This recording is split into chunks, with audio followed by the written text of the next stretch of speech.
Yesterday, I obtained the full internal affairs investigation file involving Massachusetts State Police Lieutenant Brian Tully for his conduct during the Karen Reed trials. The records were released to me by the MSP Division of Standards and Training, Office and Professional Integrity and Accountability. The file contains 24 exhibits along with sworn internal affairs testimony from Lieutenant Brian Tully and Lieutenant John Fanning, being asked about their conduct during Karen Reed's trials. Over the coming week, I'll be releasing and breaking down these documents here on my channel, including table reads of key testimony so the public can hear the words exactly as they were said, not filtered, not summarized, and not softened. So let me be absolutely clear about what this is. This is not a summary, it's not a press release, this is the actual internal investigation file. After looking through the file, what I found in the exhibits are official MSP evaluation reports signed off by high-ranking MSP officials, including Brian Tully. In those evaluations, we'll see former Trooper Michael Proctor, Sergeant Yuri Bukhenik, and Lieutenant John Fanning. On July 12, 2024, Lieutenant Brian Tully became a subject of an internal affairs investigation after he failed to discipline former Trooper Michael Proctor and Lieutenant John Fanning during an employee evaluation process conducted in May of 2024. The behavior that should have been addressed in those reports in connection with the inappropriate text messages involving Karen Reed and her attorney, David Yannetti, back in June and August of 2022. During Reed's first trial on June 10, 2024, while former Trooper Michael Proctor testified, those text messages came to light in the public's eye. He's a whack job. See you. Objection. So don't spell it. You have to. So these are your words, Trooper Proctor? Yes, Your Honor. Go ahead and say them. Yes, she's a babe. Weird Fall River accent, though. What these evaluation reports provide are a rare, unfiltered look at how the MSP system evaluates itself through internal justifications, testimonies, and frankly, the weak internal decision-making along with the cover-up by a high-ranking MSP officer that ultimately shaped the outcome and lack of discipline in this case. In a moment, I'll put those evaluation reports on screen and we'll walk through them line by line.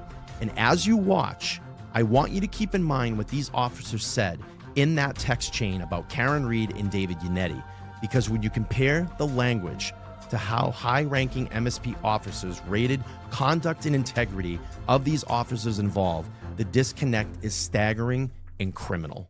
All right, before I break all of these down individually, here are the overreach issues that I see in these reports. All three of these evaluation reports were completed, approved, or signed off during the same window when the inappropriate Karen Reed text messages already existed, supervisors were either aware of them or directly involved, and no corrective documentation was ever entered into any of these reports. Yet, the evaluations presented a pristine, above-reproach narrative of professionalism, integrity, and leadership, and that is the contradiction in this case. All right, let's first look at former Trooper Michael Proctor's evaluation. And the key things that stand out to me here in this report are Proctor is going to receive an outstanding rating in knowledge compliance with policy and law. He's going to have an exceptional rating in oral and written communication skills. He will receive an exceptional rating in interpersonal relationships and an outstanding rating in investigative ability. All of this was approved on May 10, 2024, with Tully listed as the reviewer. And why is this stunning? Well, Michael Proctor mocked the defendant, Karen Reed, used degrading language, joked about searching on her phone for nudes, expressed hatred towards defense counsel, and did so in a supervisory group text. Yet the evaluation states he treated citizens, quote, with dignity and respect, upholds constitutional rights, and communicates professionally via electronic communication. Those statements are not subjective. They are directly contradicted by the text messages. And here's another interesting point, and I'm going to bring this up. In the investigation ability section, the report praises Proctor for handling, quote, high-profile cases with integrity despite pressure from external sources. That line is extraordinary when you consider the pressure was real, the misconduct was internal, and the evaluator approved this after knowing the text existed. So Tully signed off on this. That isn't oversight, that is institutional shielding.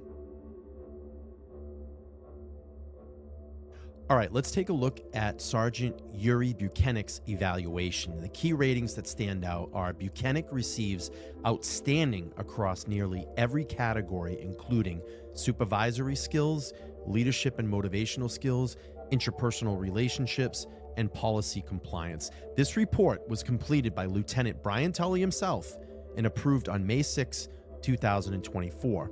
Why this matters: Bukhenik wasn't a passive observer. According to the internal affairs file, he liked Proctor's inappropriate messages, he was a supervisor in that group chat, and he took no corrective action. Yet, the evaluation claims he closely monitors subordinates, holds members accountable, promotes professionalism, and is a role model.